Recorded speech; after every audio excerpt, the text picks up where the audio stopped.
இந்த வீடியோவில் கெப்பாசிட்டி எப்படி டிசி சர்க்யூட்டில் ஒர்க் ஆகுது அப்படின்றத பார்க்க போகிறோம். கெப்பாசிட்டோட ஒர்க்கிங் பார்க்கறதுக்கு முன்னாடி கெப்பாசிட்டோட கன்ஸ்ட்ரக்ஷன் ஃபஸ்ட் நம்ம பார்க்கலாம். ஸோ கெப்பாசிட்டோட கன்ஸ்ட்ரக்ஷனில் பார்த்தோம்னா ஒரு டயலெக்ட்ரிக் மெட்டீரியல் வந்துட்டு 2 பிளேட்டு ஸ்ப்ளிட் பண்ணி வச்சுருக்கோம். இதனால் சார்ஜ் வந்து ஒரு பிளேட்லேருந்து இன்னொரு பிளேட்டுக்கு வந்து மூவ் ஆக முடியாது. அப்போ நம்ம அப்ளை பண்ணுற வோல்டேஜ் வந்துட்டு அந்த கெப்பாசிட்டோட 2 பிளேட்லேயும் வந்து சார்ஜ் ஃபார்மேட்டில் நின்றுட்டுருக்கும். ஸோ நம்ம டிசி சப்ளை வந்துட்டு கெப்பாசிட்டிக்கு அப்ளை பண்ணும்போது டிசி சப்ளையோட வோல்டேஜ் வரைக்கும் அந்த கெப்பாசிட்டி சார்ஜ் ஆகும். ஃபார் எக்ஸாம்பிளுக்கு டிசி சப்ளையோட வோல்டேஜ் 5 வோல்டேஜ் அப்படின்னா அந்த 5 வோல்டேஜ் வரைக்கும் கெப்பாசிட்டி சார்ஜ் ஆகும். அதாவது பாசிட்டிவ் சார்ஜ் வந்துட்டு பாசிட்டிவ் பிளேட்லையும் நெகட்டிவ் சார்ஜ் வந்து நெகட்டிவ் பிளேட்லையும் வந்துட்டு ஸ்டோர் ஆகிட்டே வரும். எல்லா சார்ஜுமே வந்துட்டு இந்த பாசிட்டிவ் பிளேட்லையும் நெகட்டிவ் பிளேட்லையும் வந்து ஸ்டக் ஆகி அப்படி நின்றும். ஒன்ஸ் ஃபுல் சார்ஜ் ஆகிடுச்சு அப்படின்னா ஃபஸ்ட் லூப்பில் வந்துட்டு எந்த கரண்ட் ஃப்ளோவுமே இருக்காது. இந்த பாசிட்டிவ் பிளேட்டும் நெகட்டிவ் பிளேட்டில் இருக்க சார்ஜஸ் வந்துட்டு ஒன்று அட்ராக்ட் பண்ணும். ஏன்னா ஆப்போசிட் சார்ஜ் வந்து அட்ராக்ட் பண்ணும் அப்படின்றதான் ரூலு.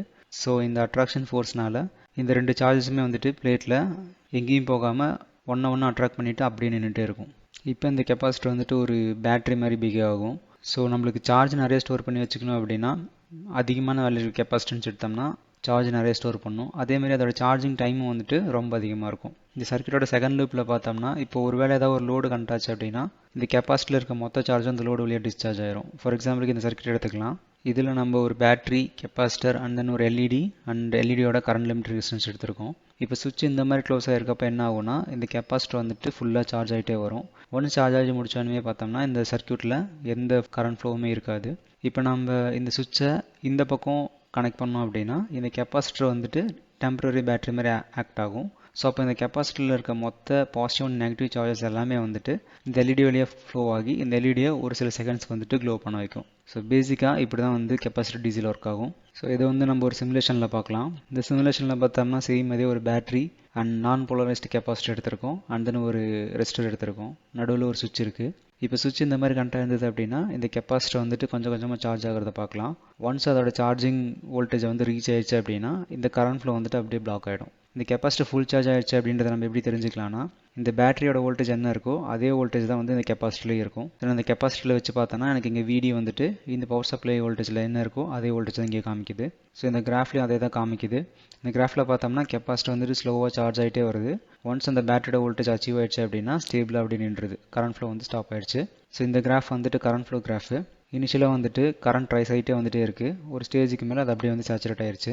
ஒருவேளை நான் அந்த பேட்டரி வோல்டேஜ் அகைன் அதிகமாக்குறேன் அப்படின்னா இந்த கெப்பாசிட்டர் வந்துட்டு மறுபடியும் அந்த பேட்டரியோட வோல்டேஜ் வரைக்கும் சார்ஜ் ஆகிட்டே வரும். ஸோ இந்த சிமுலேஷன் இப்போ பார்க்கலாம். இப்போ நான் வந்து வோல்டேஜை ரைஸ் பண்ணுறேன். இந்த கிராஃபில் பார்த்தீங்கன்னா பேட்டரியோட வோல்டேஜ் வந்துட்டு கெப்பாசிட்டி வோல்டேஜுக்கு மேட்ச் ஆகிற வரைக்கும் இந்த கெப்பாசிட்டி சார்ஜ் ஆகிட்டே வரும். அதுக்கப்புறம் இந்த சார்ஜிங் வந்து ஸ்டாப் ஆகிடும். இப்போ நான் சுவிட்ச் இந்த பக்கம் திருப்பிட்டேன் அப்படின்னா இந்த கெப்பாசிட்டி ஸ்டோர் பண்ணி வச்சிருக்க மொத்த சார்ஜுமே வந்து இந்த ரெசிஸ்டர் வழியாக வந்து டிஸ்சார்ஜ் பண்ணிகிட்டே வரும். அதே நம்ம இந்த கிராஃபில் பார்க்கலாம். ஸோ இங்கே பார்த்தீங்கன்னா தெரியும். அதே மாதிரி இதில் நீங்கள் இன்னொன்று நோட் பண்ணலாம்.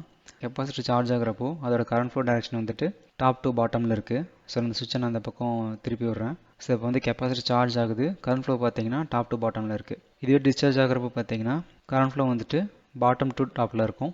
ஸோ சுவிட்சை நான் மறுபடியும் இந்த பக்கம் திருப்பி விட்றேன். இப்போ பார்த்தோம்னா கரண்ட் ஃப்ளோ டைரக்ஷன் வந்துட்டு பாட்டம் டு டாப்பில் இருக்குது. இது ஏன் எப்படி நடக்குதுன்னு பார்த்தீங்கன்னா கெப்பாசிட்டர் சார்ஜ் ஆகிறப்போ இந்த பிளேட் வந்துட்டு பாசிட்டிவ் சார்ஜை வந்து ஸ்டோர் பண்ணிட்டே வரும். இந்த பிளேட் வந்து நெகட்டிவ் சார்ஜை வந்து ஸ்டோர் பண்ணிகிட்டே வரும். இப்போ இது வந்து ஒரு டெம்பரரி பேட்டரி மாதிரி தான் ஆக்ட் ஆகும். இப்போ நம்ம சுவிட்ச் இந்த பக்கம் திருப்புறப்போ முன்னாடி பேட்டரி எப்படி நம்மளுக்கு கரண்ட் ஃப்ளோ டைரக்ஷன் கொடுத்துச்சோ அதே மாதிரி தான் இந்த கெப்பாசிட்டர் வந்து கரண்ட் ஃப்ளோ டைரக்ஷன் கொடுக்கும். ஏன்னா இப்போ இது வந்து ஒரு டெம்பரரி பேட்டரி மாதிரி ஒர்க் ஆகுது.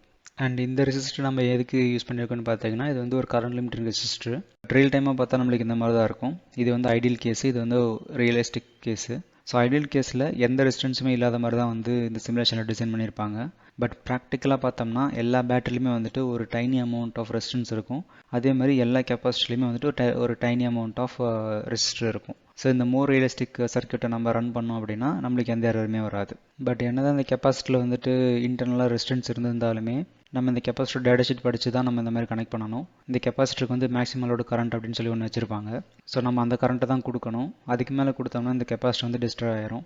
எப்போவுமே கெப்பாசிட்டர் கனெக்ட் பண்ணுறதுக்கு முன்னாடி அதோட டேட்டா ஷீட் படிச்சுட்டு அதோட மேக்ஸிமம் கரண்ட்லாம் தெரிஞ்சுட்டு தான் நம்ம கனெக்ட் பண்ணணும் சர்க்யூட்டில். தேங்க்யூ.